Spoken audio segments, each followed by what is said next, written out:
See, that was the problem. The problem was that I didn't press go live. So now we are live, I'm pretty sure. Can y'all hear me? Are all the levels good?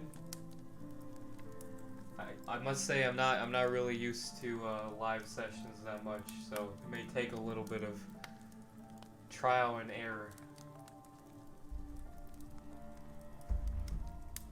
Can y'all at least hear me now or see me now?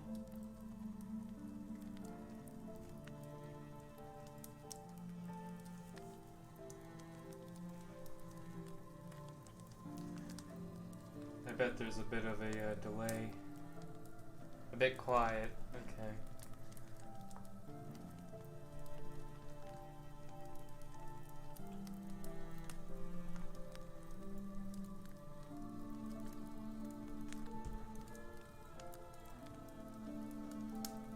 See if I can turn things up. Hey, what's up?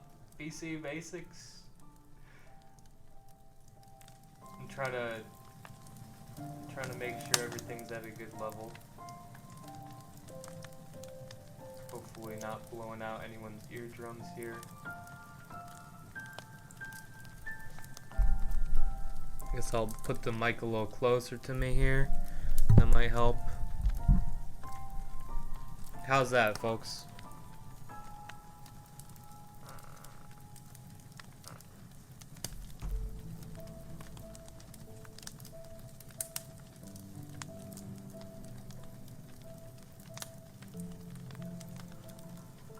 Everything seems at a decent level. Y'all are able to hear the music and the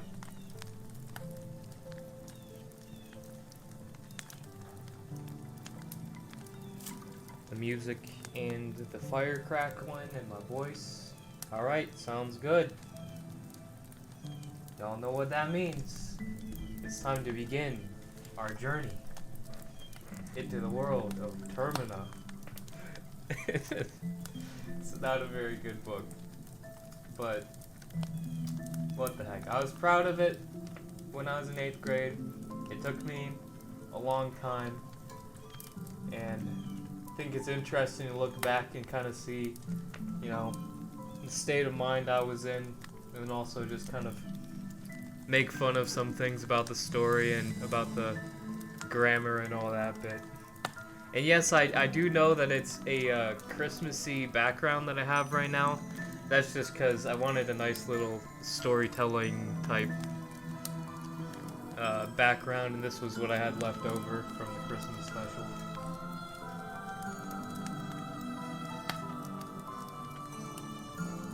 You're watching this in class? Oh no. Maybe you could do this as like a project for your class. You gotta do a book talk on Termina by Majora 903. Alright. I've been stalling a little bit. I've been stalling just to make sure that we got, you know, a few people in here. But I think we're gonna be here for a little while because it's a little bit long of a book, so...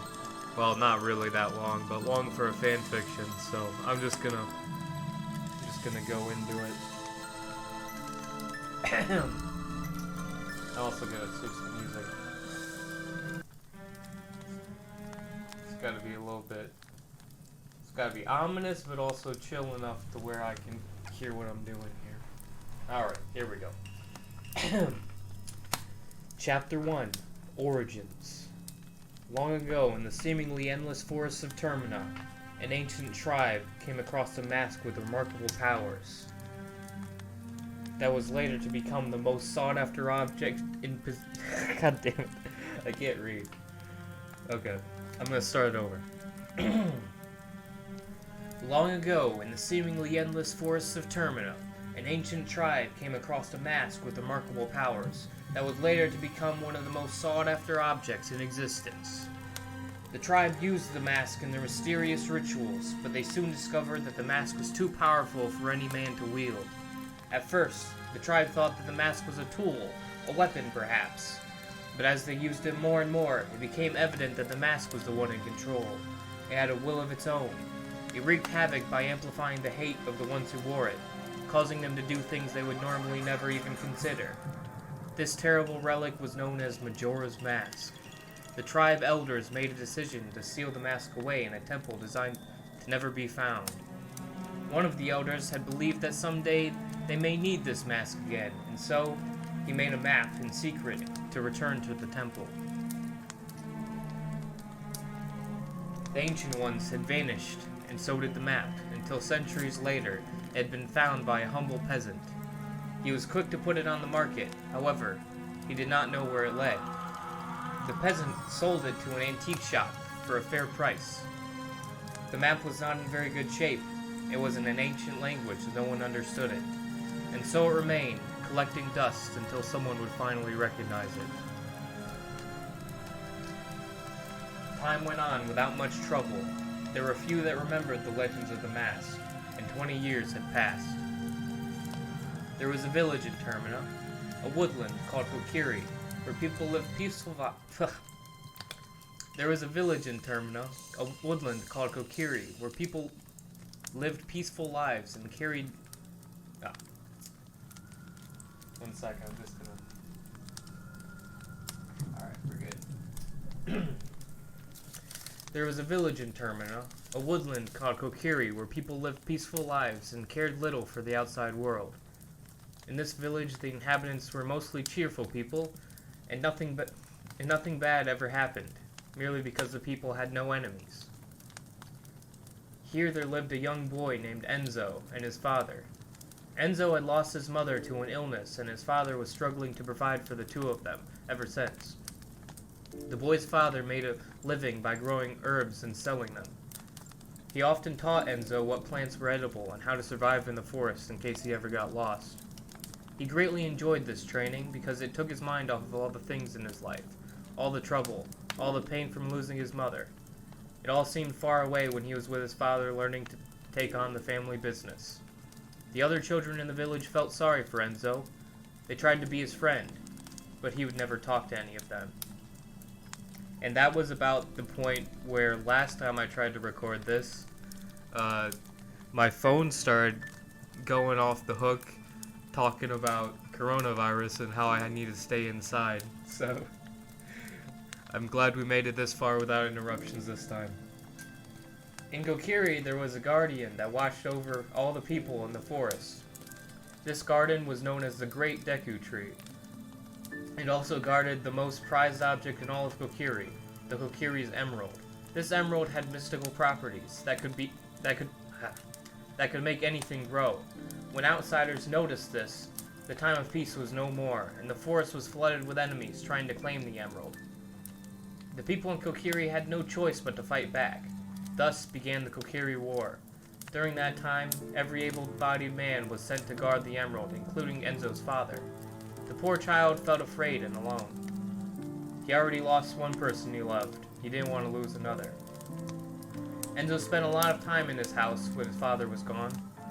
He had to find some way to entertain himself, so he looked around. On a shelf, he found a book titled The History of Termina.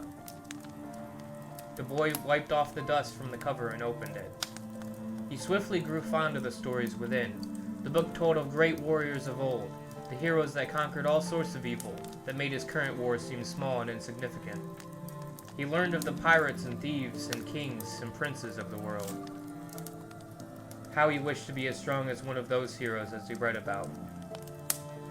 Then he would fight alongside his father, and they would destroy their enemies together. They could both return home. And ladies and gentlemen, that is Chapter 1 of Termina. You can kind of tell that the chapters aren't very long. And that's mostly because I was a lazy kid writing these. It's not smut. It's not smut, Shadow Knight. It's not. I wrote this in 8th grade, and it was an experience, to say the least. It was plagiarism at worst, and, heavily inspired at best, I guess. We just got done with Chapter 1, Origins. There was a little bit of stumbling there, I apologize for that. It's mostly because I just have trouble reading sometimes.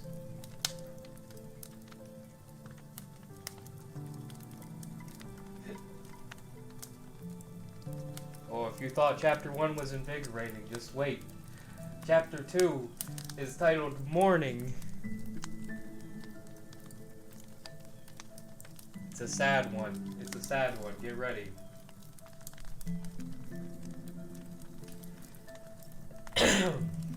At least I think so. I don't know. I haven't read this in a while. Just judging by the title. Alright, here we go.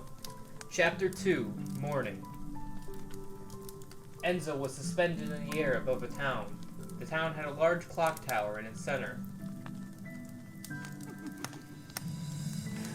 Sorry, I just read the chat, and I'm worried. Okay. Enzo was suspended in the air above a town. The town had a large clock tower in its center, in a stone street. He wasn't surprised, though. It was as though he had been there for a long time. The town seemed empty. God damn it, I can't pronounce words.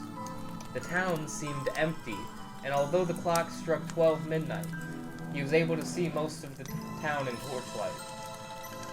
He couldn't move, he just watched there to witness the tranquil, empty town, until in a sudden flare of pain that entered his mind, he gave a shrill shriek of agony. At that moment, the whole world began to burn around him, and the tower began to collapse, and the stone bricks that made up the street started to fall into an abyss. The dark emptiness that was now surrounding him, and the town was in pieces falling into the depths. As all the rest of the world fell, Enzo felt safe in the fact that he was floating, but it seemed that the laws of gravity had finally caught up with him, for he started to fall as well into the darkness, endlessly falling. He made several futile attempts to grab hold of some sort of stone to try and pull himself back up.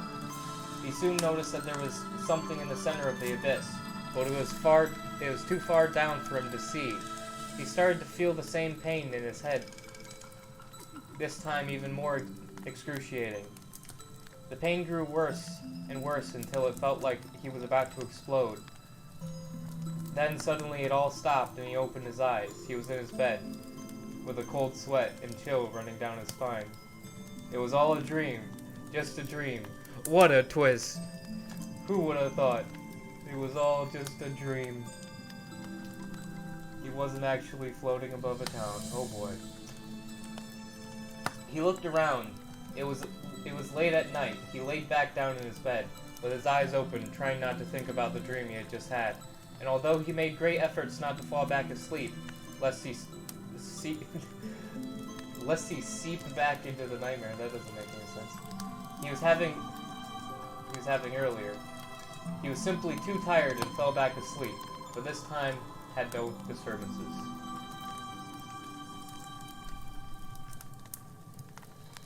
Oh no. Zora smut is not confirmed. It's not. There's no smut in this.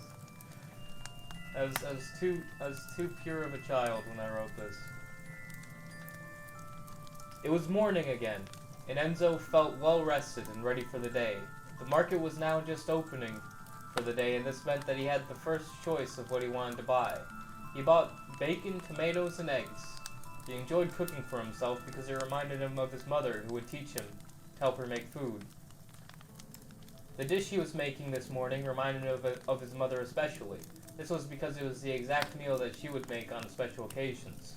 It was his mother's birthday, and he made this meal in remembrance of her. She was always there for him and meant the best for him no matter what.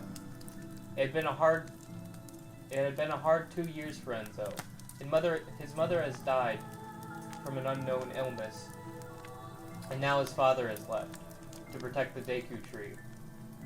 The Kokiri's emerald... His father has left to protect the great Deku tree and the Kokiri's emerald from the outsiders.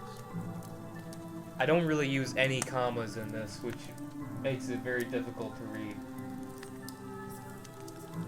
He walked slowly towards the cemetery, pondering on the many troubles of his life. Why had the world been so cruel? And why can't his father come home? These questions kept running through his mind. He had made his way to his mother's grave and began to talk to her about how great of a person she was and how much he missed her as he started to cry. As he did this, Jeb had arrived. He was carrying a package in one hand. Jeb began to speak. I know that I haven't always been the nicest to you, but I thought you should have this. He handed the package to him, and then continued to say, my father got it from a guy up in Clocktown. By trading it, it's pretty high quality. By the way, your mother was a good person. I really think that. Jeb then walked away. See you around, he said. He was going towards his house. Enzo went back to his house and opened the package inside. Inside there was a musical instrument, an ocarina. It was a fine wooden ocarina with a smooth finish. It was one of Jeb's most prized possessions, and it meant a lot that he would give it up to comfort him. And that is Chapter 2, Morning. It's not from Avatar. It's a soundtrack remix type thing called, here, I'll put it in the chat because I don't think I'll pronounce it right. Theopanthy. It's like a, it's kind of like a Majora's Mask soundtrack remix type thing.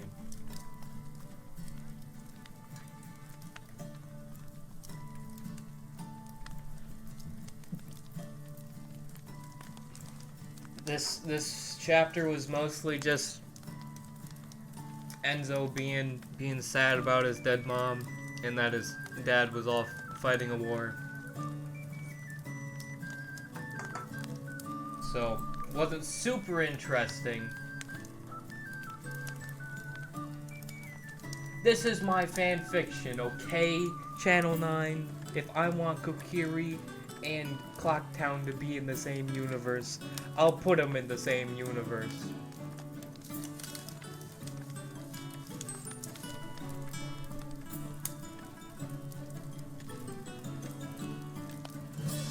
Oh, having trouble loading the next chapter.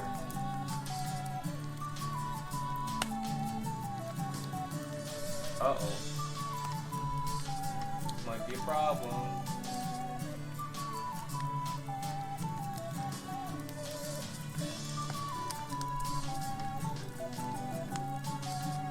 Give me a minute.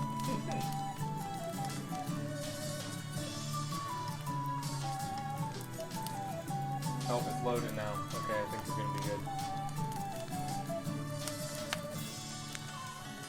Things are about to get real in Kokiri, folks. Things are about to get real. Chapter 3 is called Battle. I think we need to get the music to match that. So I'll get something a bit more interesting.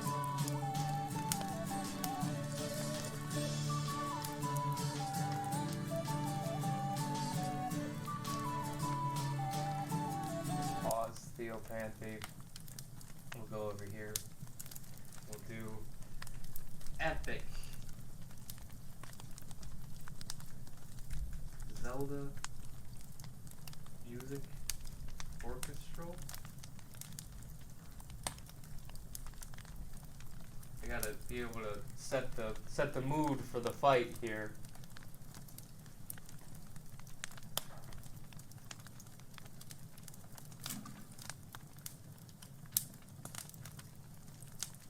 This one might be it. We'll see.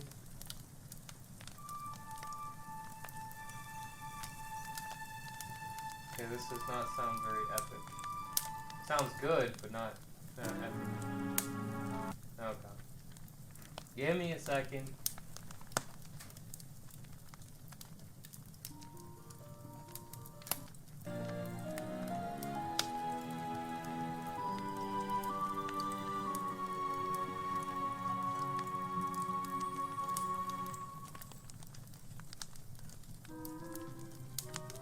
Nah, screw it. We're just staying in Theopathy. I'm just gonna skip the next song in it though.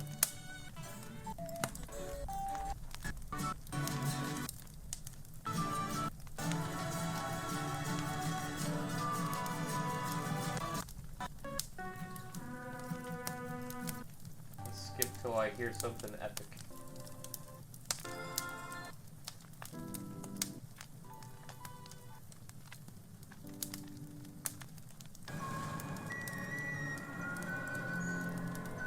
Oh wow, this is pretty scary.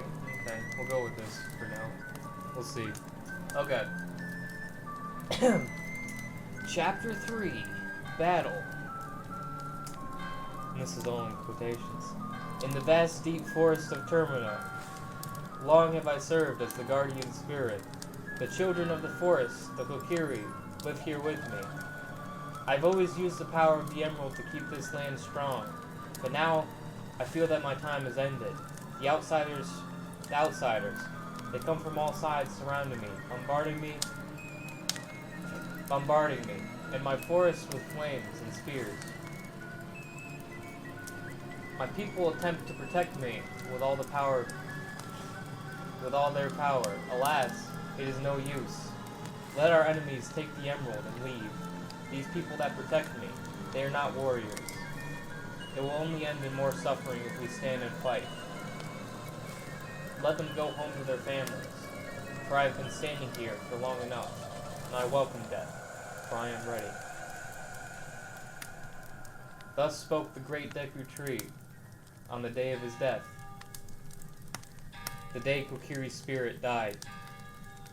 On this day, the people followed the Deku Tree's final orders and stayed home to their village, but with heavy hearts, for they had failed to maintain the pride of their people. Their grief and sorrow could only be dulled by one thing, and that was to return to their families. When all the warriors returned, some wounded and some healthy, Enzo was standing outside his house. But when he saw the group of men arriving, he immediately ran up to them, searching through the crowd for his father. It proved difficult to sort through the hundreds of men, but it didn't take long for him to spot him. As soon as he saw him, he ran to him and embraced him. "Didn't get into any trouble while I was gone, did ya?" asked his father. They both began to laugh as they walked back to his house. "You have to tell me about this battle," said Enzo, eager to find out the results. "Well, I suppose I can tell you. He journeyed through the woods for a whole 3 days. We journeyed through the woods for a whole 3 days before arriving at the Deku Tree. You would assume it would be a peaceful endeavor to just get there, but this was definitely not true for this trip. As soon as we made it a couple miles away from the village, we were attacked by foreigners who were in search of the emerald. You see, the emerald makes everything grow here. The Kokiri's emerald, located in the very heart of the Deku Tree, keeps it and the rest of the forest alive and thriving." Nice bit of exposition there. The greedy farmers from the north were always envying the power of the emerald because in Gerudo, a desert land, it is very difficult for people to grow crops. They get their hands on that emerald and they would be the richest people in their country. So all sorts of men from Gerudo decided to play a part in the taking of it. Things are phrased really weird in this. So that they could have a share of the wealth. Even skilled soldiers joined, which left us outnumbered and outmatched. It was a bloodbath, and it forced me and several others to hide deep in the woods, and had to stay far from the path to get to the Deku Tree unnoticed. When we arrived there, we were pleased to see that the way we had taken was a shortcut, and had some time to regroup before our enemies came. The Deku Tree gave us a few words of encouragement. He said, "People of Kokiri." Oh no. Oh no. Channel 9. Gotta get I gotta embody the characters a little bit more. I've just been reading in a monotone voice. I gotta embody the characters. I gotta fully I gotta fully commit. Gotta make this a award-winning audiobook here. Okay, ready? It's time for my Deku Tree voice. People of Kokiri, I understand that you're scared of our... God damn it. People of Kokiri, I understand that you are scared of your enemies, and are by no means warriors. However, I believe that you, when aided by your brothers, can stand up to even the most powerful of evils and triumph over them. Battle stations, said the Deku Tree, and we all surrounded him. There wasn't hardly any of us left after the ambush, and my heart was beating. There was the most terrifying thing of all, the wait. Every falling leaf or bird in a tree would startle us. Nothing seemed to happen at all until what felt like an hour later. Suddenly, the first wave of enemies arrived. Those were mostly farmers and didn't have much skill in battle. But all the same, we released our arrows at the same time, hitting the first person in each line. It took us too long to reload our bows, and as a result, we were helpless for however long it took us to get a new arrow. We were hit hard, and we lost many people to just that first wave. But in the end, we were victorious. There were some of us that were wounded, and as we were tending to the injuries, we didn't notice that the next wave was already there. They caught us off guard, and this wave, instead of farmers, there were soldiers, and we didn't stand a chance. By the time you shoot one arrow and have to reload, they already got you, on the ground, at the mercy of their blades. It was at this time that the Deku Tree couldn't stand to let his people suffer anymore, and sacrificed himself in the emerald so that the people could live. I owe him my life. The soldiers took the offer, and we returned home, and now here I am. And that is the end of Chapter 3, Battle. I got very, very creative with the naming of these chapters.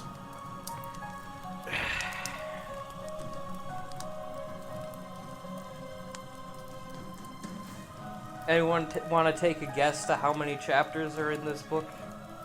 How many chapters of that length do you think I made it through? I want to see it if anyone gets close.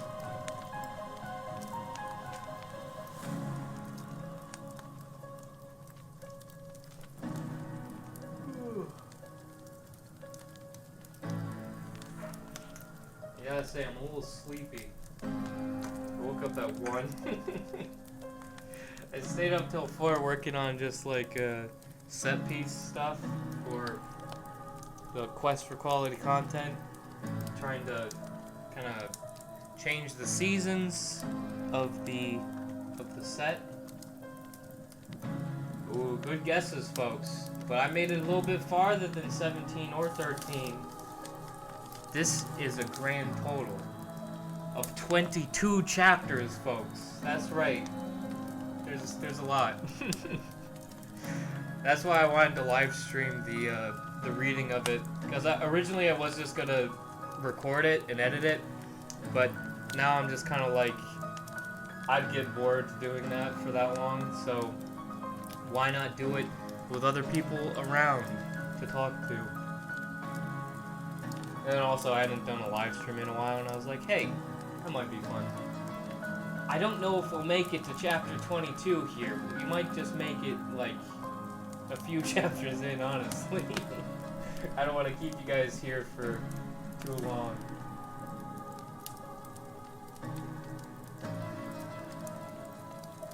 I mean, not that I'm really keeping you here either way, but still.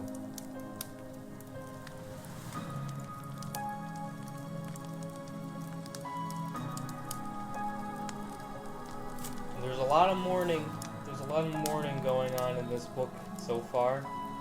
In fact, chapter 4 is called The Funeral.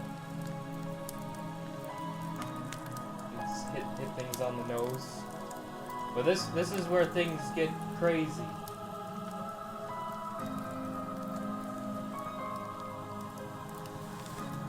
does sound like a kid with no friends and nothing to do decided to write this book. An entire 22 chapters. But hey. Oh, I'll turn my voice up a little bit, thanks.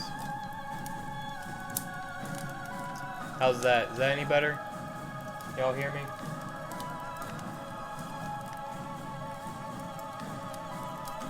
Here, I'll turn it up a little more. Hello, how's this? Mic check. Mic check. 1, 2. Pretty sure that's good.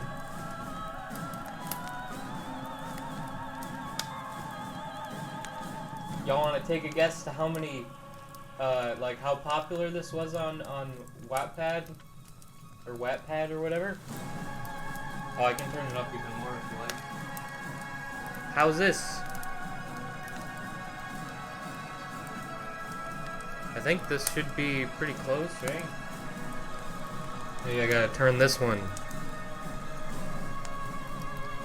Alright, how's that? Alright, cool. Yeah, I want to make sure that the levels are good. Y'all want to take a guess on how many views this book, this 22 chapter fanfiction got on Wattpad? What range do you think it was in? In the tens? Perhaps 50? Perhaps 100?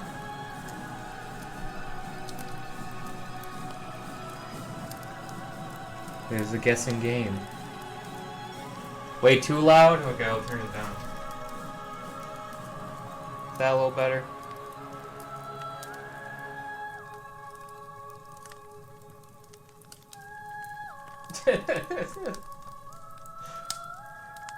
Is that better now? Does it still sound too loud? Base Fist didn't do it again. Oh no, at least I wasn't reading. At least I wasn't getting into character. Is it good? 70 views, all me. Ladies and gentlemen. Ooh, we got 910 views on this bad baby. I was pretty proud of the popularity this got.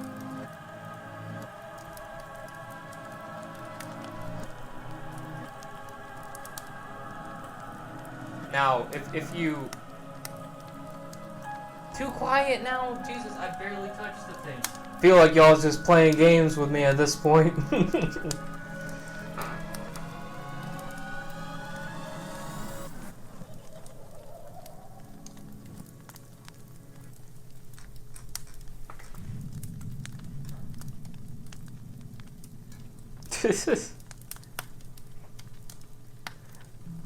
But if you look at the individual chapter views, is where you get to really understand what people thought of this book. So, Chapter 1 got 249 views.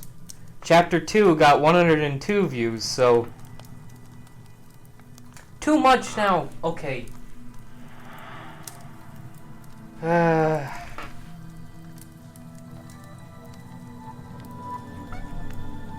Alright, how's this? I turned it down a little bit.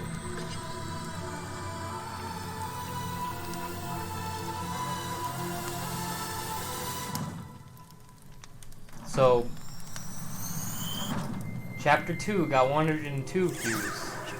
Chapter 3 got 67 views.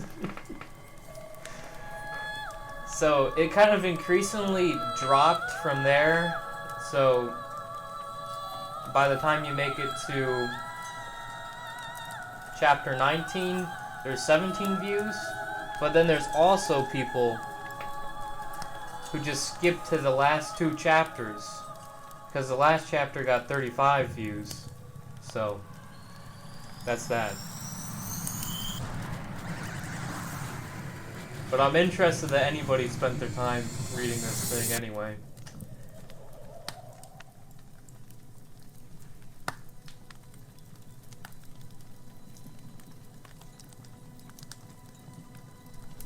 Okay, I think I've stalled long enough. Let me get to the next chapter.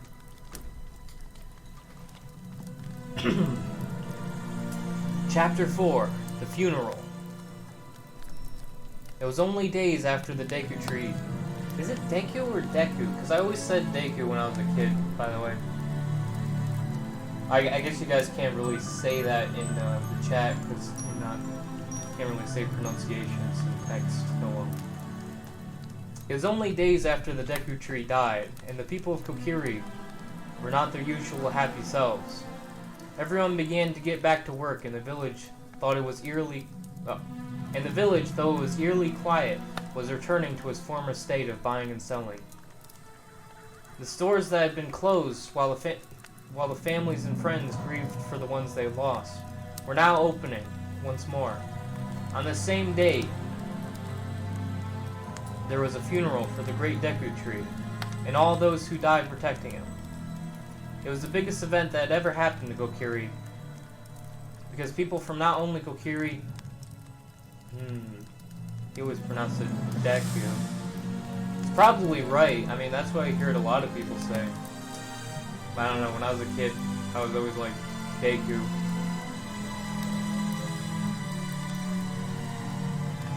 Anyways. The biggest event that ever happened in Kokiri, because people from not only Kokiri, but all over Termina came to pay their respects to the Deku tree. He had made many allies over the years, and the news spread fast across the land, and sadness along with it. The funeral was long and lasted almost the entire night. There are many who told stories about the many times he saved the village, and how they all owed his lives to him.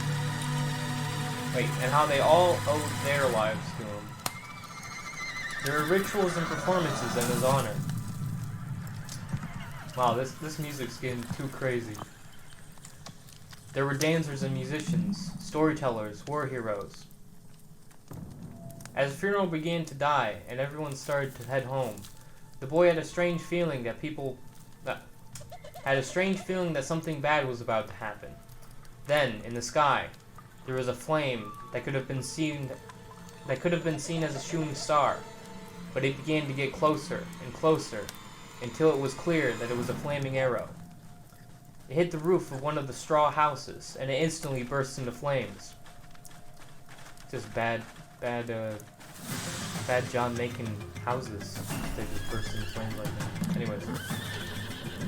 No one knew what was happening until they saw a whole wave of other arrows crashing towards them. The boy's father took him by the arm and pulled him away from the battle, but the village was surrounded by warriors, and they were closing in on them. The boy's father quickly pulled his son into their house to hide. The majority of the village was in flames, but their house was not hit. They heard a soldier get near their house, so the boy hid underneath the bed, but his father grabbed a dagger from inside a cupboard and was ready to fight. He hid behind the wall of the boy's bedroom, and with his dagger in hand, a soldier broke open the door and started to search inside. He began to walk towards the boy's room, and the boy could see him under his bed. He had a samurai-like armor. Wait, he had samurai... Dang, I ruined the whole momentum. He had samurai-like armor on, with the symbol of Gerudo on it. The child recognized the symbol from the history book he had read. The soldier walked into the room, and suddenly the boy's father attacked him from the side. He had only been in a battle once, but he was able to get a single blow to the soldier's armor and injured him. But it was not enough to stop him from fighting back. The boy's father... I keep saying the boy's father over and over. I don't think I knew any other way to refer to him, because I didn't give him a name. Attempted to strike him again. This was blocked by the soldier, and he took his sword and pierced his enemy's stomach, sending him to the ground. The soldier walked away slowly, not noticing the child underneath the bed, who was nearly unable to stop himself from screaming. Once the soldier had left, the boy climbed out from under the bed and began to cry over his dying father. His father struggled to give his final advice to him. Listen, son. You must go. Go now, deep into the forest. You must never stop running. No! What about you? I need to take you with me, his son protested. You must leave me. I can't make it. My life is ending. But yours has just begun. Go, now. His words slowly trailed off, and Enzo quickly packed a bag and hurried to leave. Struggling with every breath, he grabbed his father's dagger, a history book, and some food for the journey. There was no time to take anything else. His heart was racing. The battle was still raging on, so he ran outside and saw the soldiers were still running around everywhere. A soldier turned his head towards Enzo. He quickly ducked to avoid being seen by him. He made his way slowly out of the village, making sure not to be seen. When he made it to the exit gate... When he made it where the exit gate was, he took one last look at his home. The village that was once peaceful and quiet, now burning and in shambles. He wished now more than ever that he was as strong as the heroes of old, the ones that had slayed monstrous beasts and faced massive armies without fear. He then turned away from the village and remembered his father's final words. He began to run into the vast forest and vowed to never stop running until he was strong enough to avenge his people. Yes, okay, it was a male Gerudo, because I'm gonna be honest, I wasn't very deep into the lore of Zelda. Like, I really liked the game. I never even finished the game, but I liked all the characters and stuff. And if you think this is gonna be anywhere near canon, it's definitely not. I basically just took the creatures and characters and ran with them, honestly. And yes, it was a very cliche death scene. Told him to run, never stop running. I feel like those lines have been said many a time before. But that was the end, chapter 4. I feel like the chapters are getting shorter as time goes on. So we might actually get a little bit far into this.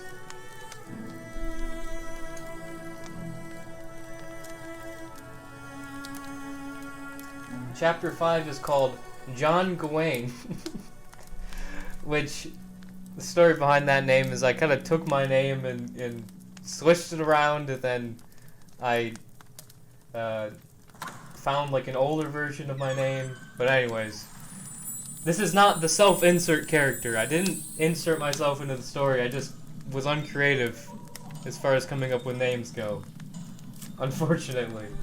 So I do not relate to this character or anything. It's just what his name is.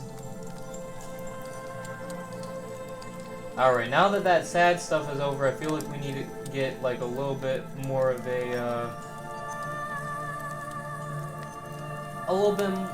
a relaxing forest type music going. So I'm going to switch from the crackling fire and this to maybe some rain and no. God damn it. That's not what it is. Okay, rain and Zelda music. This might be good.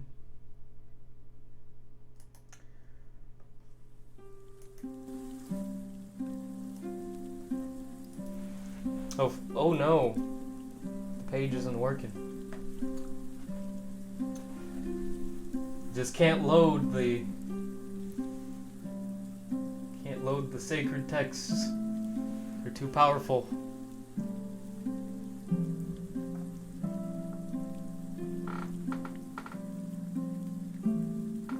So how's everyone doing in quarantine? Y'all finding shit to do? I mean, I guess not if you're watching this, eh?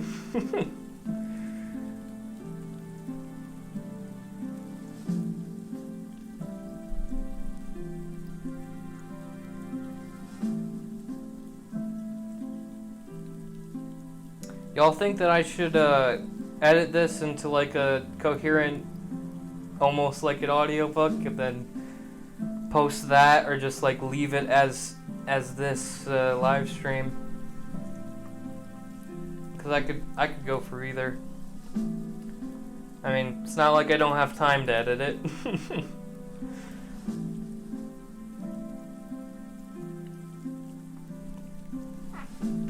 Ah, here we go.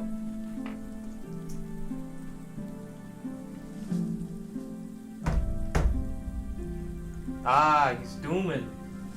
It's a good thing to do while you're in quarantine. I thought you 100%ed that game though. What else is there to do? Unless you lied.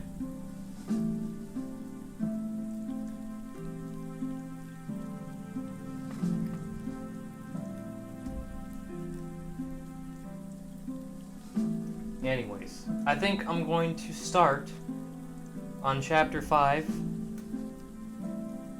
titled John Gawain. And I think I need to get a little bit more into the characters. I feel like so far I've been just kind of, you know, barely doing different voices. So I'm really going to try and get into it. Gotta work on that improv. Gotta work on that, what's it called? Acting. Just acting in general.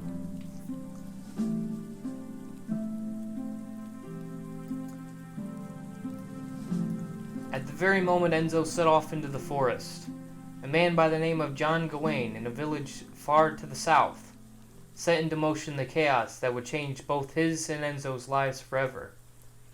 The village was called Clocktown because of the famous clock tower that loomed over the center of the town. John Gawain was a famous explorer and archaeologist, with blonde hair and blue eyes that seemed to glow with joy whenever he spoke. He was good friends with the antique shop owner in Clocktown. John walked into the store and paused a moment before greeting his friend. "Hey Bill, it's been a while," John said with a smile. Wow, that rhymed. Yeah, Yeah, where you been, huh? Asked the store owner, shaking John's hand. "Well, you know, just looking for some old treasures in the far corners of the world." "Well, what you looking for this time?" "I was actually hoping that you had something here. Some kind of clue to a legendary artifact, maybe? Haven't found anything... Haven't been finding anything else... Haven't been finding anything anywhere else." I'll say that line again. "I was actually hoping that you had something here. Some kind of clue to a legendary artifact. Haven't been finding anything anywhere else." "Well, nothing comes to mind, but you're free to look around as usual." "Okay, thanks," said John, as he began walking through the shop. It was full of maps, pottery, and old arrowheads, all sorted and categorized neatly on shelves. As he was walking through the map section, John... Okay, now this just doesn't make any sense. Okay, this is just how it's said. Map section. John, a certain map caught his eye. John just is randomly inserted in there. It must have been the oldest thing in the entire store, despite being in near perfect condition. The writing was in a language long forgotten by most of the world, but John could read it. He had studied the languages of old when he was a scholar. Who's John? John's an archaeologist. Pay attention. He's an archaeologist in Clocktown. John Gawain. This is the chapter that introduces him. He's far away from Kokiri, so he's a bit of an adventurer type character. "Hey Bill, where'd you get this?" he called the owner from across the store. "Oh, that old thing? Why, I'm changing his accent as it goes. That old thing? Well, I don't even know what it is. Like, well, I don't even know what it says, let alone where it leads. Got it from a gentleman about 5 years ago. Don't remember his name. Why? Well, this very well might be the key to finding one of the greatest items in history. What does it say? Asked Bill eagerly. Well, it's not entirely clear, but it says something about the location of Majora's Mask. By the look on Bill's face, John knew he would... By the look on Bill's face, John knew he would have to explain further.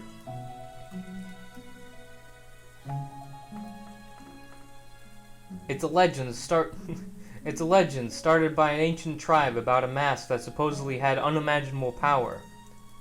Sounds valuable, said John with a grin.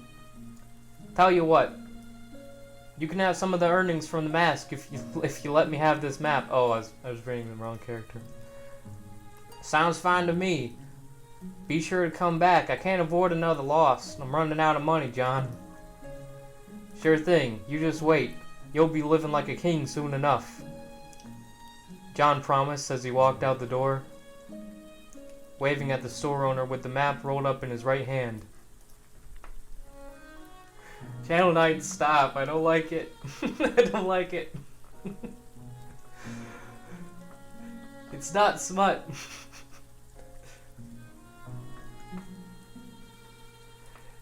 As he took a look at the map, John wasn't surprised to see how far he'd have to travel. The map led straight out of the known areas of Termina and across the Hylian Sea. Which was known for its terrible storms and fearsome sea monsters. Not one person had made it through the Hylian Sea and returned to tell the tale. Yet this has not dampened the explorer's spirits. It instead amplified his curiosity and made him want to be the first person to survive. John arrived at his house and started to pack supplies for the long journey that was ahead. He would leave in the morning. There was hardly anything to pack because he owned so little due to the constant traveling. Before bed, he wrote in his journal and wrote down all that he knew about the legendary mask. In the morning, John woke up to the sun's warm rays on his face. He made himself breakfast and then put his luggage on the back and began his venture. Walking north towards Kokiri Forest. John was not aware of the tragedy that struck Kokiri until he entered the forest late that day and noticed the leaves of the trees decaying and falling to the ground. A mist that he had never noticed before covered the forest. It turned the once welcoming forests into a frightening path of sharp branches and crushed leaves. The mist had made the forest nearly impossible to navigate. It was getting frustrating and mind-numbingly repetitive until a warm light appeared at the end. Once John found the source of the light, a chill climbed his spine. A flame was eating away at what appeared to be the remains of straw houses, and when John looked closer at the clearing in front of him, he saw that all of Kokiri was razed to the ground along with it. He finally understood what had happened, why the trees were devoid of life, why the forest was so dark. The Deku Tree had perished, and as a result, Kokiri had been left defenseless. Whoever did this must have found out... Why am I giving him a southern accent? Whoever did this must have found out about the emerald. I gotta do that without laughing. Whoever did this must have found out about the emerald, and they killed off all the poor Kokiri to make sure they wouldn't try and get it back, John thought. It didn't feel right sleeping anywhere near the ash. He didn't feel right sleeping anywhere near the ash graveyard, but his body ached for sleep, and he knew he wouldn't make it much further. On the plus side, I guess I won't have to build a fire. He said aloud to himself and started to set up a shelter, wondering what other surprises he might encounter on his journey. That's dark. He's just in a town full of like burning dead bodies and just dead people, and he's just like, oh, the plus side, don't have to start a fire. Oh no, that is dark. Well, that is chapter 5.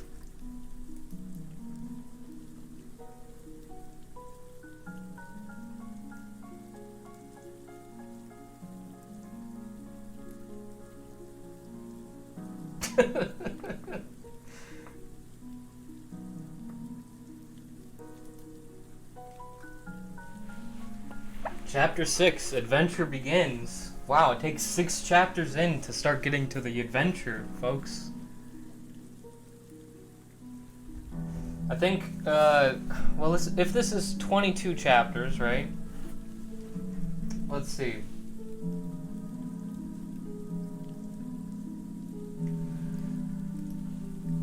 I feel like I can't make it to 22. So let's aim for 11, because these are pretty short chapters. So let's aim for half, and then I'll do another live stream like maybe tomorrow or maybe some other time this week, and we'll knock out the rest of it. We'll try and get to 11 though, because I'm not too far from that. I'm gonna take a break to take a piss though, real quick. And I'll be right back. Don't go away.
Alright, I'm back.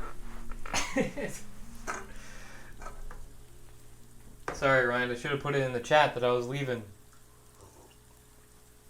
I just had to go to the bathroom and then grab some water so that I can knock out the rest of these. Well, not the rest of these, you know. I'm going to 11. I'm going to 11 today. Oh, that's interesting. It gives me... It gives me the option of if I want to show the word piss.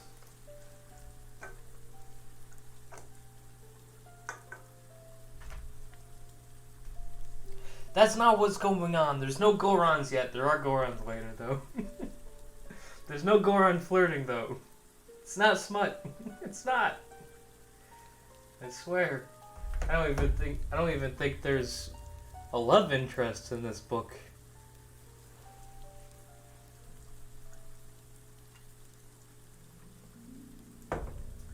There's gonna be in the next one though. I was gonna make a sequel to this book actually, called Hero of Time, because this was really meant to just be part one of a trilogy of books, but that never happened.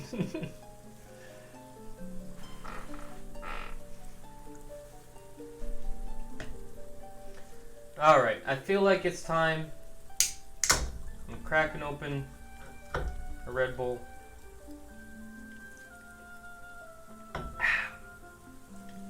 Taking a little sip.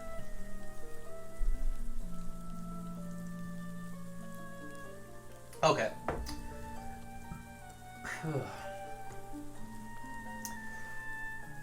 Y'all ready for this? Chapter 6. Adventure begins. The boy had been traveling through the forest for around 2 weeks, and any other child would have not survived that long. But this boy knew how to live in the forest on his own. His father had taught him the ways of finding edible plants and finding good shelter. The boy couldn't help but be reminded of his father's passing as he made his lonely journey across the long, dark woodland that was the Kokiri Forest. He was surprised that he didn't run into any Gerudo soldiers who were returning home. Although he was finding plants to eat, the boy was getting thin and weak. This was most likely because there were no animals to hunt anymore. It seemed as though the forest was lifeless, without any wildlife. I like the clarification there. The boy started to notice the trees were dying. The once vibrant green colors of the leaves were now a bland gray. He then saw a man in the distance walking through the path. This was a huge chance because there seemed to be no living beings. This was a huge chance because there seemed to be no living beings in the entire forest apart from the boy himself. He thought that it may have been a soldier sent to find those who may have escaped, so the boy quickly jumped behind the cover of the shrubbery. The mist that had covered the forest made it hard to tell just how close the man was. When the stranger came close to the shrubbery, by the way, shrubbery in every instance was spelt wrong in this, that the boy was hiding in, jumped on top of him with his father's dagger in hand. He pressed the blade at the intruder's throat, but quickly noticed that it was not a Gerudo soldier. Instead, a rather innocent-looking man with brown hair and a journal in his shirt pocket. Who are you, and what business... Who are you, and what is your business here? By the way, I just noticed that in this chapter he said he had brown hair, and we're talking about John Gawain, by the way. In this chapter it says he has brown hair, in the last chapter it said he had blonde hair. So, either he dyed his hair, or this book isn't much for continuity. The man replied without seeming worried at all. My name is John Gawain, and I am on an expedition for an artifact of great value. And you are? I'll ask the questions here. If you haven't noticed, I have a weapon, but you remain unharmed. Unarmed, I mean, said the boy, seeming much more scared than the person he was threatening. He took John's journal and began to read it, being sure to keep his blade placed firmly on the stranger's neck. As he read the journal, the boy began to understand what this man was looking for, and that the mask had unimaginable power. You know, it took some guts to take me down like this. What do you say to coming with me on my journey? It would pay very handsomely, and you would be famous, said John, who was eager to get the dagger off of his neck. The boy just stared at him with a confused look. "So what do you say?" said John. "You game?" The boy then took a pause to think and removed the dagger and placed it back in its sheath. Then finally he said, "If I agree, will you swear that you won't kill me whenever you get the chance?" John sighed and then said, "Look, I need your help. There isn't any way that I'm going to make it there alone." The boy nodded. The boy noted, actually. He noted. There's a lot of red squiggles. The boy noted and pulled the man up by his hand. "Where to?" "Out of the forest, of course," said John with a faint smile. They both knew that there were many troubles ahead of them, so they set up camp. They just said where to, and they're going somewhere. He's like, "Alright, time to set up camp." It's like, what are they doing? Y'all can hear me, right? I never did ask that. When I came back, y'all are able to hear me, right? Because that'd be funny if you just thought I was having like a really long piss.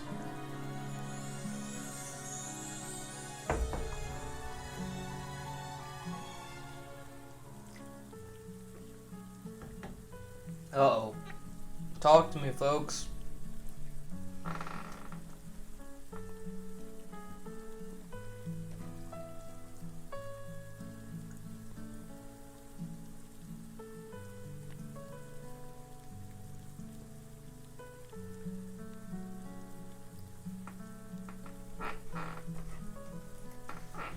Okay, cool. Just making sure, because I didn't want to get to like chapter 10 and then you guys just thought I was gone for that entire time. Okay, we're good. I'll continue with this chapter. Where were we? Ah yes, they set up camp. John shared some bread that he had packed earlier. This was the most food the boy had had in weeks. It made him sleepy, and so they both fell asleep by the fire. In the morning, they packed up all their supplies again, and set off to find the Hylian Sea. This proved to be more difficult than they thought. It would be the forest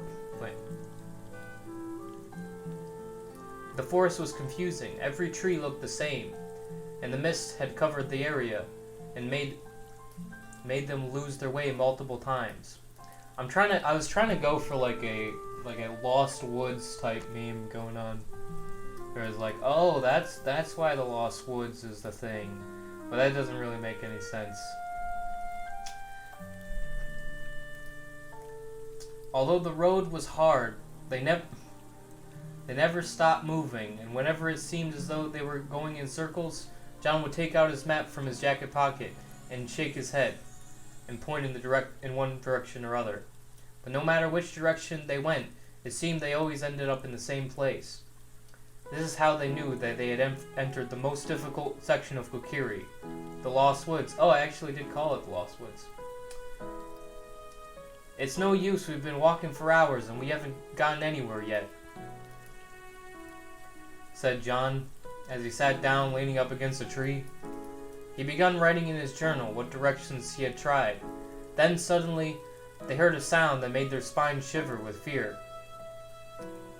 It was a wolf howling. They had soon noticed that the sun had gone down. The mist made it difficult to see farther than a few yards away.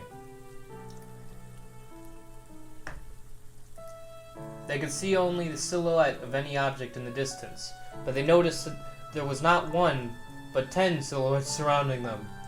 They both stood up with their blood running through their veins faster than they had ever felt before, and now the shadows came closer and closer. They got clearer. And the closer they got, the clearer it was that the silhouettes were in fact wolves. They were monstrous in size and looked more like horses than wolves. But there was no mistaking it, From their black fur to their red eyes and sharp teeth, they were in fact wolves. That's the power of deduction there. One came closer, and it bared its teeth as it growled at them. The boy unsheathed his dagger and was readying himself to fight, but he quickly noticed that he was no match for them. The wolves got closer now, growling and snarling at them, until John finally regained his courage and ran through the line of beasts. The boy followed him, but as they were running, one of the wolves scratched at John, leaving him a gaping wound in his stomach. They did not stop running until they got away from their enemies. The whole rest of the night they were running from the nightmarish creatures, and by the time they reached morning, the wolves seemed to vanish completely. After noticing this, they finally sat down next to a tree. They were too busy tending to John's wounds to notice that they were no longer in the same part of the woods they were in earlier, but instead near a stream. When John's wound was wrapped in cloth to protect it from infection, he heard something like a trickling of water. "Do you hear that?" John asked.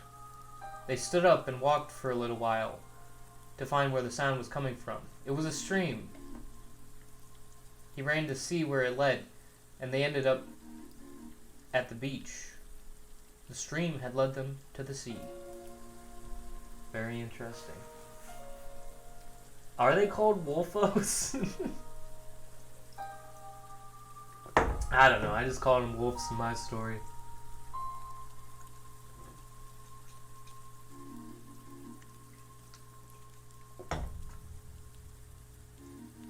That was chapter 6 for you. The adventure begins. There was a little bit of a chase scene that I kind of butchered there. A little bit of a chase scene with the wolves. Although the fact that I'm not used to reading things out loud and didn't write the scene very well either. Probably wasn't as exhilarating as intended, but oh well. We're making it up the list. We're at chapter 7, The Great Sea. It's not too long until we make it to 11, folks. That's 4. Need 4. I'm gonna need a drink though.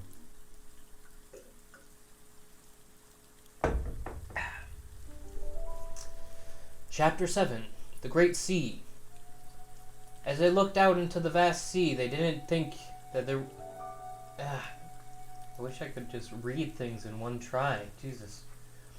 As they looked out into the vast sea, they didn't think that there could possibly be as many dangers as it was said to have. It looked so peaceful and calm. John got a hatchet out from his backpack and started to cut down a tree. "What are you doing?" asked the boy. "You don't think we're gonna swim the whole way across, do you?" replied John as he continued chopping away at the tree. "Give me a hand, why don't you?" Why is he like... I feel like he's Minnesotan or something. Is he like... Why don't you? When John had the tree cut enough, they pushed it over and started to hollow it out to make a boat. It took them a while to get it carved, but once they were done, they created a mast and sail from a small tree and a tent and the tent from John's luggage. And with that, they were ready to set out. They put all their other supplies in the boat and began to sail into the sunset. After a few hours of steering the mast, which was done by turning the sail one way or another, the boy took a break to read the history book he had brought with him. He searched through the worn pages of his old book to find what it had to say about the Hylian Sea. He thought that it might have had some information about the dangers that supposedly lived there. However, there did not seem to be any trouble What? However, there did not seem to be any trouble in the weather throughout the whole day. As the sun set, everything took a turn for the worst. The wind had become too strong, and the mast had gone out of control. They were surprised that the boat didn't rip in two. A heavy rain and lightning storm also started to make the makeshift sailboat fill with water. The boy and John had to keep steadying the sail and use a cup to scoop out the water that was constantly refilling the boat. They could hardly see if it was morning yet, because the dark clouds had surrounded them and blocked out the sunlight. It was a miracle the boat hadn't capsized, but the mast was broken, and so the storm calmed. Wait. Is that to say that the storm calmed because the mast was broken? The mast was broken, and so the storm calmed? I'm sorry for stopping whenever there's a grammar issue. It's just not an easy thing to read. There's no commas, and it's just like it's just one big block of text here with many errors. Everything in the boat was soaked, including all the food and clothes John had packed for himself. Most of their supplies were ruined, however they did not give up hope. The boy merely used his shirt to dry off the book that was now damp, and the old pages were nearly falling off the bindings. John looked at the map and couldn't tell where they would have to wait till... What? Oh. John looked at the map and couldn't tell where they were. He would have to wait till nightfall to use the stars and the compass. The boy opened his book and started reading about the Hylian Sea. The chapter talked about the dangers of believing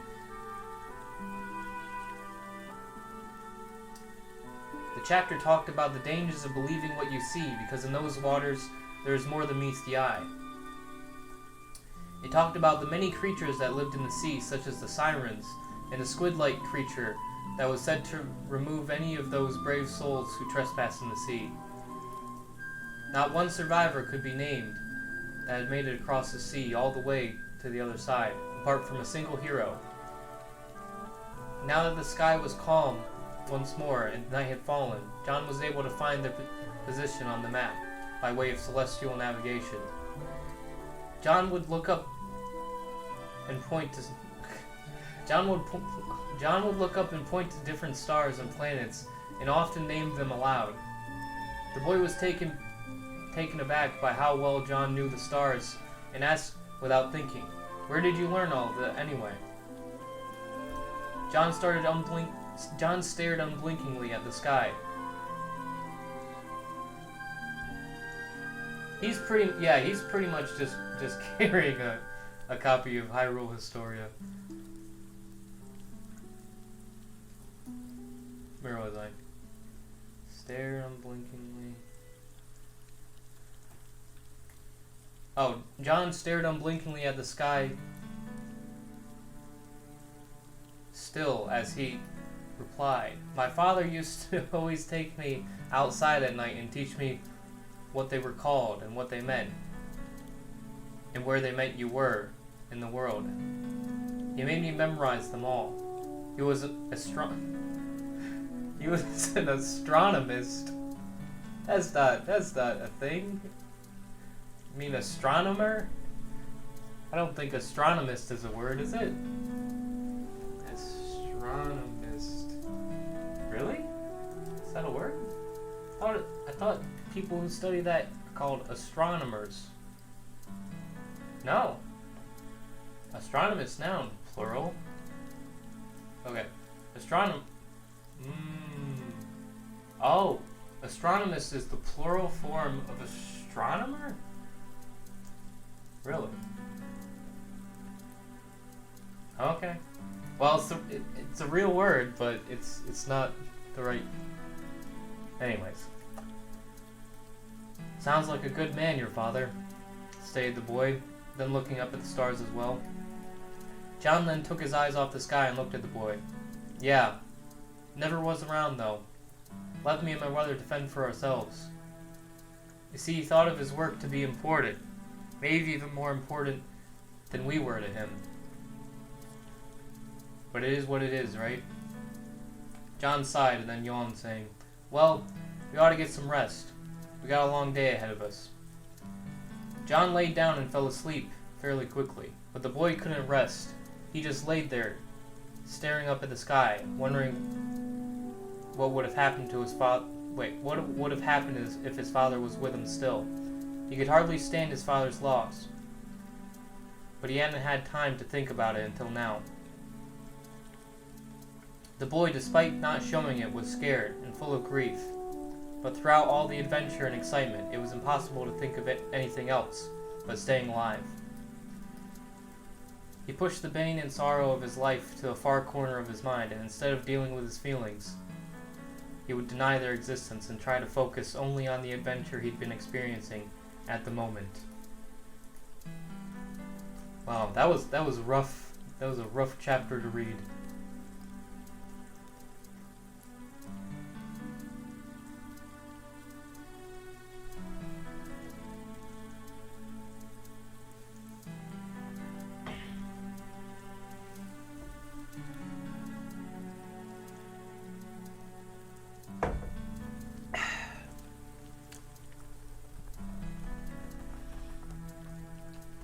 I'm just taking a quick break before heading to the next chapter here, chapter 8, called The Island.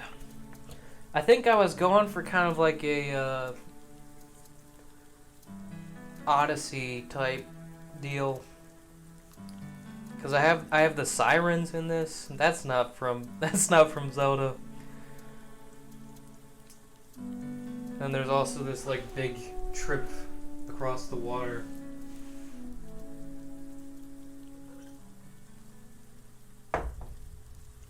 Okay. Onward. Chapter 8, The Island. Man, I can't... One second. I'm not used to reading this much out loud. My mouth's so dry. When they woke up the next morning, they ate the last of their rations that were still soaked from the storm. A piece of bread and an apple. Once they were finished eating, John got out a telescope. Probably his father's. Probably his father's, thought the boy, and he remembered what John had said last night. The boy took his station, which was at the side of the boat, where he would row to get them closer to land. Once John had figured out what direction they were going, he began to row on the other side of the boat, and they picked up speed. They soon spotted a storm on the horizon. This was the last thing they needed. There was already severe damage to the boat from the last storm, and despite their survival in the last storm, they didn't want to push their luck. There is land in the distance, but with luck, they could make it there before the storm reached them. John's heart was filled with hope again. The island... No! Actually, it might be. I don't know. I mean, not the smut bit, but it might have Zora's there. I don't remember. John's heart was filled with hope again, and the both of them started to row violently, sending the boat shooting across the water like an arrow towards the island. Their arms began to get tired before they even got close to the land, but they struggled through for about another mile before they finally arrived at solid ground. John pulled their vessel onto the beach of the land, and the boys started a fire with which to cook food in. If you found any meat on the there? What? Okay. I'm not even gonna stop anymore when there's grammatical errors. I'm just gonna push through it. After resting his arms a bit, the boy set out to hunt. God damn it, no. After resting his arms a bit, the boy set out to hunt for food while John had been finding their place on the map. The boy walked out of the beach and into the forest. It reminded him of his home in Kokiri. It was peaceful, but it still had life. He couldn't help but think of his village. He would tell himself that it was somehow his fault that the village was destroyed and that his father had been killed. He should have been stronger or braver. Then he would have been able to save his people. But he was too weak, too scared. He owed it to his people. He owed it to his people to find a way to avenge him. He started to ponder on this when a sound broke his line of thought. There was something moving in the tall grass. He walked slowly toward it, being sure to be absolutely quiet. And then he lunged at it. It was a rabbit. Just what he had been looking for. By the time he made it back, it was already night, and the heavens were aglow with stars. He brought the rabbit back to the fire and began to roast it for dinner. They hadn't had a proper dinner in the entire time they were traveling, and they were starving. As they ate, they conversed about the remaining part of their journey. John explained, "So according to this map, there is still a small section of sea left to go. Once we leave this island, and then the temple is on the other side of the mountains here." He pointed to a spot on the map, and then continued, "Then we have to find a temple, which is no easy task. His sentence stopped in his tracks. He heard the sound of leaves rustling and immediately knew that they were being watched. He whispered to the boy, 'Get down!' There was a certain urgency in his voice that made the boy get down as soon as he was told instead of asking why. It was a good thing he had ducked, because if he hadn't, a dart would have hit him straight in the neck. One thing was unmistakably clear. There was a native tribe in that island, and they had just found them. Most of them had blowguns, but one seemed to be the leader, and he had a club that must have been carved from a tree. The leader walked in front of them and started speaking in a language that made no sense to John or the boy. Okay, the reason that Enzo, like the actual name of this child, is only referred to as the boy for most of this is I didn't come up with his name until after I wrote the entire thing, and then I started working through it and putting his name back in there, but I think I only made it to like chapter 3, and then I was like, okay, I'm done with this book. So that's why for the rest of the book he's not referred to as Enzo, he's just referred to as the boy, in case that confuses anybody. Then he waved his hand towards them, and the next they knew they were on the ground with darts in their necks. The boy felt a slow pain move throughout his body, and he fell unconscious. He expected to wake up. He hadn't expected to wake up. He thought the dart was poison, but instead it must have been a stun dart. When he was conscious again, his eyesight was limited and blurry, but he could see that he was in some sort of wooden cage. As his eyesight became less blurry, he could see that John was next to him in another cage. He looked in front of him and saw the crowd of native people with torches and spears. They lifted up John's cage and carried it off towards the fire. They hung the cage by a rope on a tree to where it sat directly over the burning fire. The boy was rattling the cage he was in with all of the force he could to try and escape, but the wooden bars just wouldn't budge. The boy then noticed something they had forgotten to take away, his dagger. Why would they have forgotten to take away his dagger? That's like rule 1 of taking people, is make sure they don't have any weapons. Anyways, it was still in his sheath on his side. It was at this moment that the boy had an idea. He started shaking the cage so much that to get the leader's attention, and it worked. He came close to the cage and must have uttered some sort of threat, because as he spoke, the leader pulled out a club and whacked it against the cage. This was the perfect opportunity. The boy unsheathed his dagger and reached through the cage, pulled the tribe leader towards him, and placed the dagger on his enemy's throat. The other natives noticed this and seemed worried. The boy saw this and was ready to make a bargain with them, to let him and his friend go. He first made them free them, and then he walked towards John and had them free him. He then threw the tribe's leader back to them, and the two of them ran as fast as they could towards their boat. Sorry, it's just garbage. It's so hard to read. Using like the wrong through. Anyways, that was chapter 8, The Island. Oh, we're getting real close. We're getting real close to the halfway point, boys.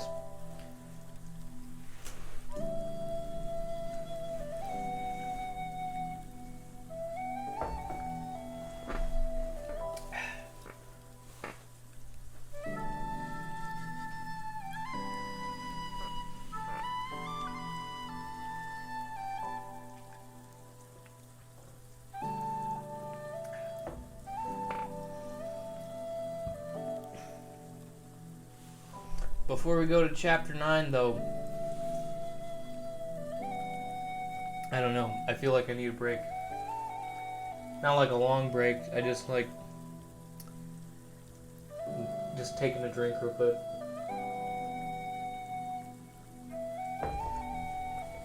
My tongue is so dry. Not used to talking this much.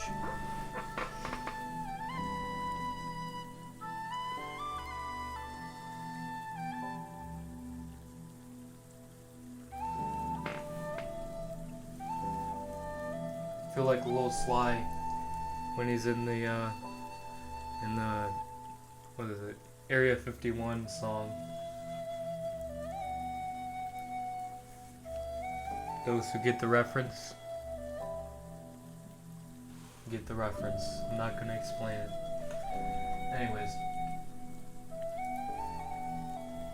check Twitter.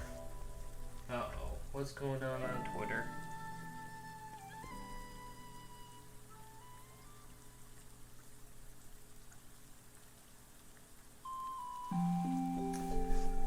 Let's see. No! No! That's not what it is!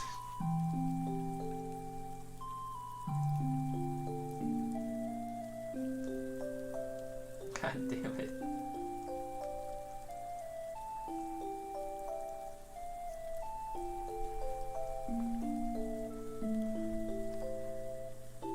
Channel 9 always trying to paint me as some sort of one of those guys. One of them Coomer folk. Remember that one episode of Destiny Discord game where you just kept making jokes about my desktop? What was one of them? It was like man, I can't remember them now, but they were pretty funny.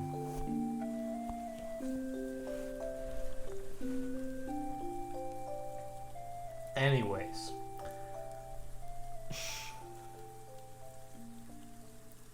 we're getting really close. We're at chapter 9 out of 11, and then once we finish 11, then that's half. So we'll have to do the rest of them in another live stream.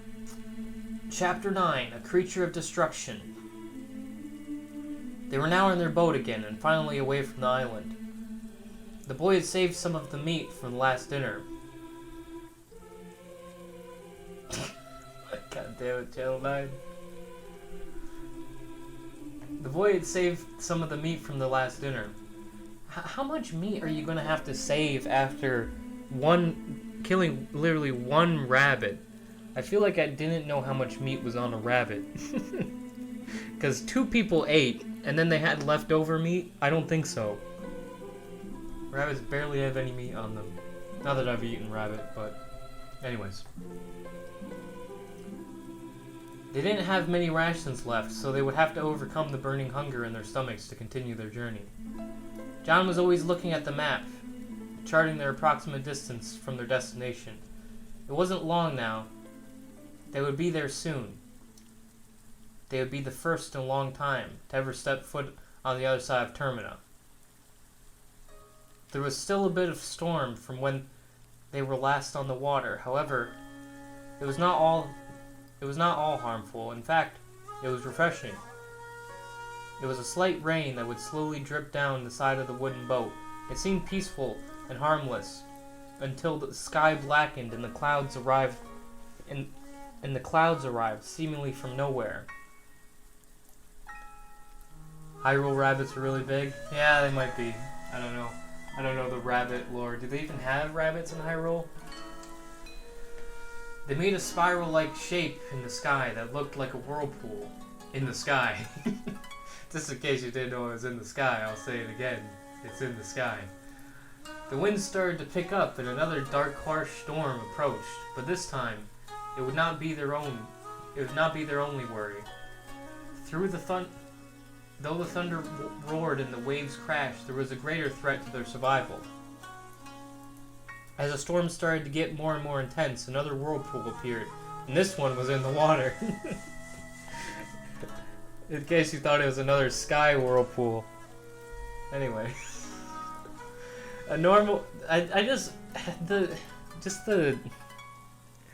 The writing in this just brings back memories of just like how different of a person I was back then. I mean, I'm not better at writing now by that much, because I haven't really done much writing since, but... Oh yeah, Link did turn into a rabbit that one time in A Link to the Past. Once you go to that one place with like the moon pearl or whatever. I remember that. A normal whirlpool would have been bad enough, but as it expanded, it became clear that the wind was not the force that was creating it. It was instead a massive sea creature with one eye. That must have been 12 tentacles that were three times the size of their boat. Oh no, Channel 9. You might be getting what you want here. There's some tentacles involved. And 12 of them. That's an odd number of tentacles to have for any sea creature.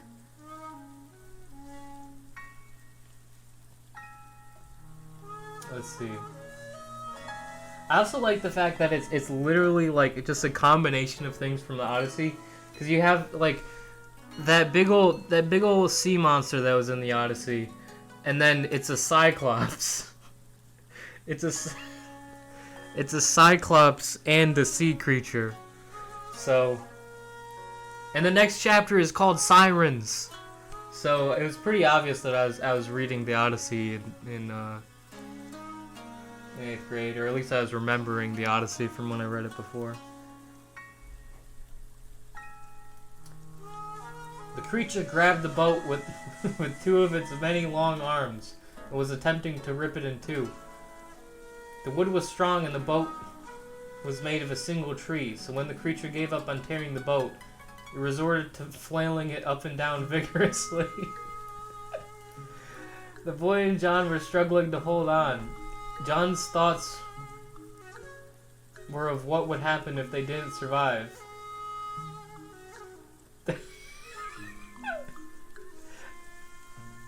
No!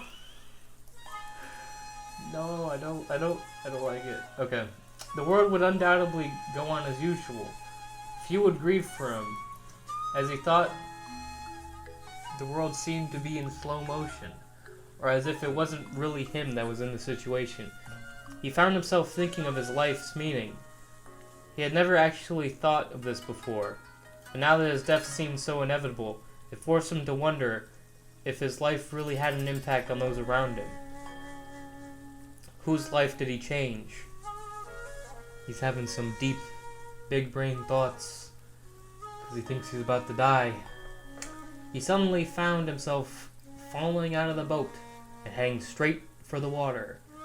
He saw the boy still hanging on the boat, and he had a look of pure terror and distress on his face. John fell into the water and was soon being pulled further down by another one of the monster's tentacles. He did not struggle, but still felt entirely detached from his own body, still pondering on whether he deserved to live or not. He was deeper in the water now, and there was almost no question. If he didn't do anything, then he would drown. At that exact moment, he wished only one thing, and that was to have another chance to make things right and make a difference in the world. He then realized that he didn't have to survive to make a difference in someone's life. He could do it right then and save his friend. John got out his dagger and stabbed the squid-like arm that was binding him. It gave an ear-splitting screech that was audible underwater as well as above it. The boy who was still on the boat was dropped by the creature, sending him plummeting into the water. The boat landed with a splash. The boy looked around, but John was nowhere to be found. Meanwhile, John was underwater. He tried to swim up, but right before he was there, he ran out of breath completely. He breathed in some water and started to sink back down. Suddenly, when all hope seemed lost for him, a hand reached into the water and pulled him out. It was the boy, aka Enzo, aka the guy from Kokiri, whose father died. Oh boy. I keep getting calls. Well, it's not from someone I know, so.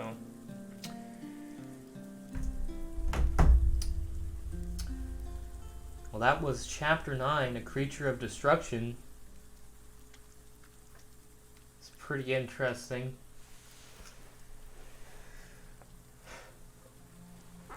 What I was trying to do is I was trying to like build up the characters.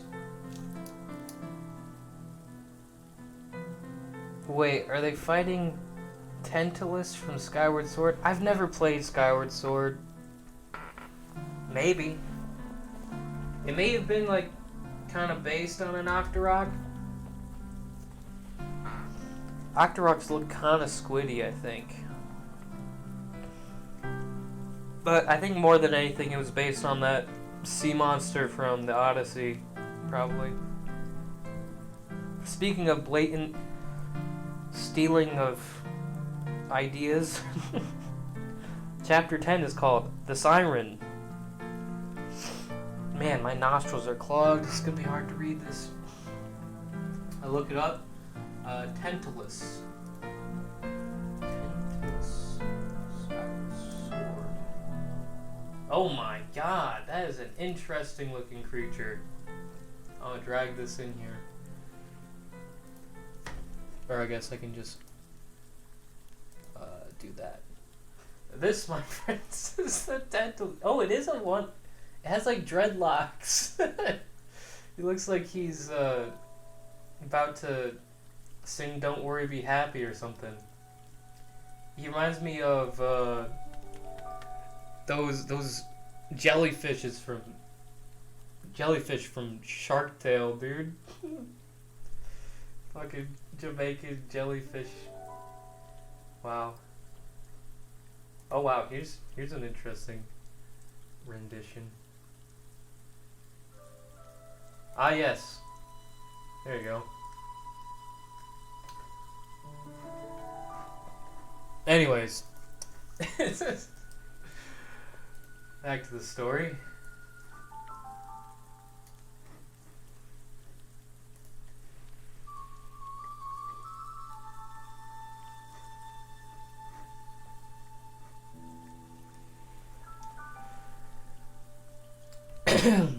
Chapter 10, The Siren.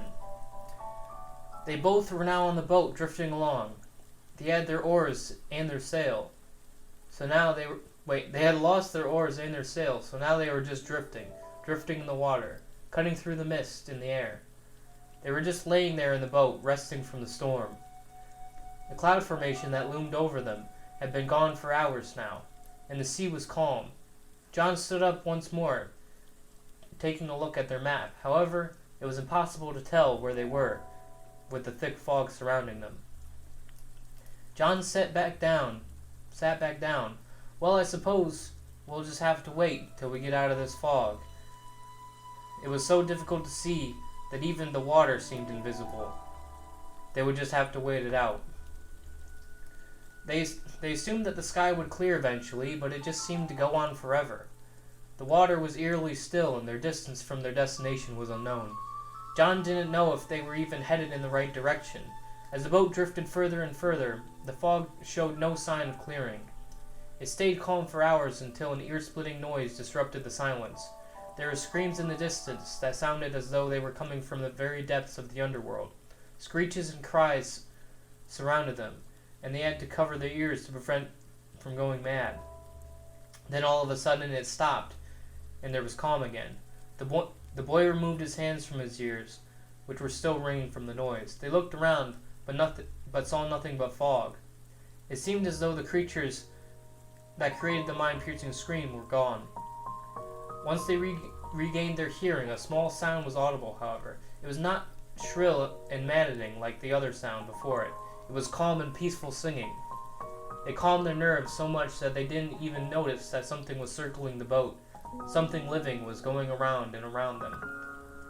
Even if they weren't in a trance from the song, they would hardly be able to see the creature apart from its silhouette.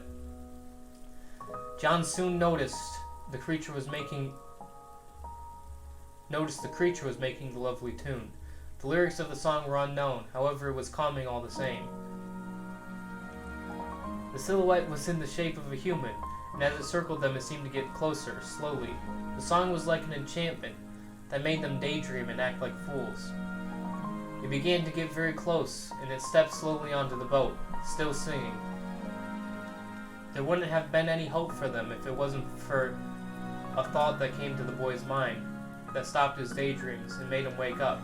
His daydreams were of his village and his family that he hadn't seen for so long. It was peaceful and just as it was before the battle. All seemed right and perfect until the boy remembered. He remembered what had happened to this village and his father. He remembered why he had left and therefore where he really was. He opened his eyes and just in time to grab his dagger and get ready to fight. The siren that was singing to them was no longer in human shape. It was now close enough for the boy to see clearly what it was. It was an eel-like creature with a sharp needle-like teeth. Its eyes were black and empty-looking. Once it noticed that the boy was awake, the siren gave a loud scream and quickly vanished. It seemed to disperse itself into the air completely, as if it left the fog. And as it left, the fog followed, leaving the water once again navigable? Is that a word? Navigable? Like navigatable? Like able to navigate? Okay, yeah, navigable, that's a word. The screech made John wake from his daze finally, and he sat up. He was greeted by the most beautiful sunrise they had ever seen. He was too awestruck to be confused on what had just happened to him. Doesn't really make sense. Its shining brilliance was just what they needed after being stuck in gloomy fog for hours. As they looked in the distance, not only could they see the sun, but also a rather surprising sight that they never thought they would see. They spotted land. They almost made it to the other shore.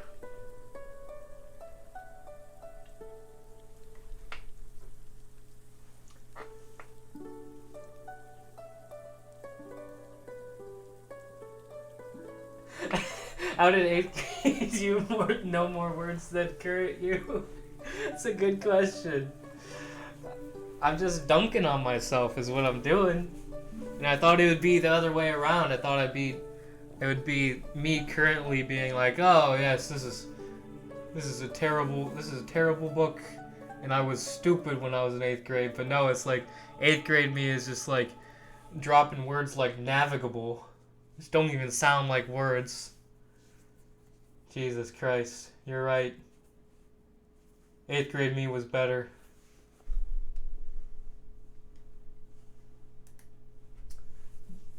you guys know what chapter we're on? We're on chapter 11, the final chapter of this live stream. So I hope you're all hyped up. This is pretty much it's like a fairly short chapter. It's called Through the Mountains. And I don't know. I'm trying to hype it up. I'm trying to make it so that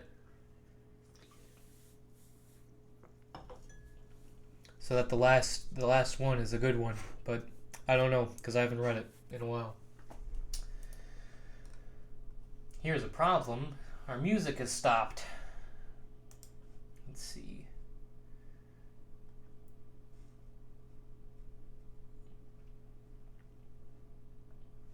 Song of Storms.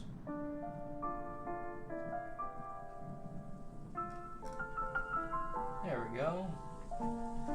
That could be good. A little fire crackling too. Alright. I'm going full out with chapter 11. I gotta make no mistakes.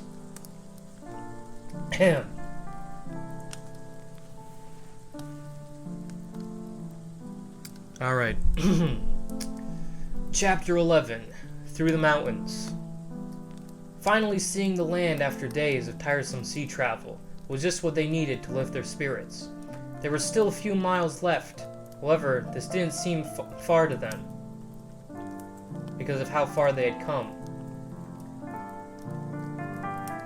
They were there in what seemed like no time at all, and they climbed out of their boat as soon as they reached the land. They felt the sand touch their feet and were happy to be on land again. John's map showed that they were close to the destination. But there was one problem: the mountains. The mountains were blocking the way of their journey. Most of the landscape was rocky mountainous terrain. Dang it. They didn't take time to rest. Instead, they pressed on into the mountains.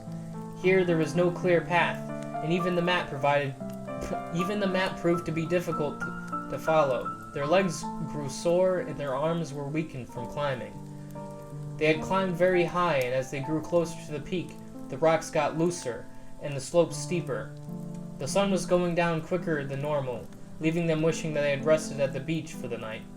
The stars appeared in the sky with a brilliant light that almost made them forget about their current trifle. They were finally at the peak of their mountain after climbing for hours. They would rest there, and they had a chance. They would rest there while they had the chance. John set up camp, however, it was extremely cold. The wind was rather strong, making it difficult to start a fire. The boy decided to save their firewood because after a while it was clear that it would not keep lit. John had just hammered the stakes of the tent down. "It's no use. The fire won't even start," said the boy, his voice competing with that of the wind. "It's fine. Just get to the tent," replied John, having to yell in order to be heard over the wind. They both entered the tent. It was now getting pushed by the strong blasts of air. The constant sound of the tent made sleeping prove to be difficult. Rest was much needed, however it never came, and so they stayed there, staring at the ceiling of the tent, awaiting for the next day. John began to think of his childhood and his father. He could still remember when he would go around Clocktown, looking for any kind of adventure he could. He would climb on top of the clock tower, look at the distant fields and mountains. He would imagine how wonderful it would be to climb a mountain. But now, after years of exploring and gathering artifacts, it was no longer impressive. The curiosity that once filled his mind was now insufficient. It was not absent altogether, but it just didn't seem worth it. Why John had let the boy go with him was a mystery even to him. Perhaps he reminded him of himself when he looked. Perhaps he was reminded of himself when he looked at the boy. Meanwhile, the boy was thinking as well. He wondered why he had chosen to go with John on his adventure. He had nowhere else to go. With all that had been going on, the boy nearly forgot that his father had even died. John had become a father-like figure to him lately, which was likely the reason for this. Nearly the time of the sunrise, the boy went outside. The storm had stopped and the wind was reduced to a quiet breeze. The sunrise was almost as beautiful as it was when they were on the water. The boy gazed unblinkingly at the sunrise, and clouds began to change color as the sun emerged from them. "Come on, daydreamer. You can look at the sky later," said John, waking the boy up from his trance. John had already packed up all the supplies without the boy even noticing that he was awake. He gathered up his strength and followed John across the mountains.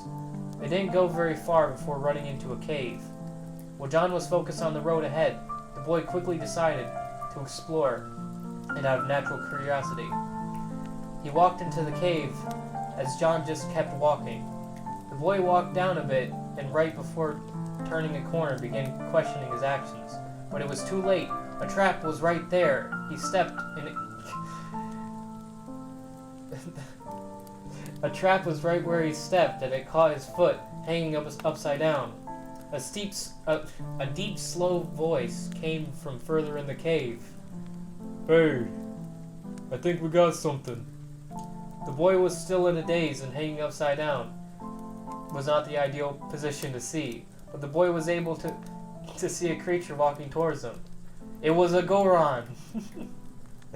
The boy had remembered hearing about the Gorons in the history book from the history book he had, and from many stories he used to hear from other people in the village. It was a tall, plump creature with brown skin and a back that looked as though it was made of rocks. The boy must have hit his head on the ground when the trap sprung because he was still rather disoriented. "Hey, Dave!" His name is Dave! His name is Dave the Goron! I love it. I love it. Dave. "Hey, Dave! Look at this. It looks like we got ourselves a little intruder here. What should we do with him?" said the Goron, starting to get into a laugh. That was most unpleasant. "Dave! His name is Dave the Goron." I love my naming skills in this. It's just amazing. Well, folks, that was chapter 11. We will resume our travel, our journey through this book, maybe tomorrow, or maybe some other time this week. We will see, depending on what time I have. The next chapter is chapter 12, called Gorons. And hopefully we get to hear more about Dave and his friends. Yeah. I hope you guys enjoyed just me butchering this book and cracking up at old me and all that bit. Well, I'm going to leave it at that. That is it for this live stream. You have to find something else to to listen to while you're playing Doom, unfortunately. But yeah, that was pretty fun.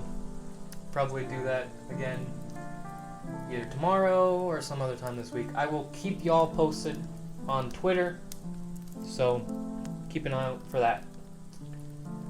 Hope y'all had a good time, and talk to y'all later. Adios.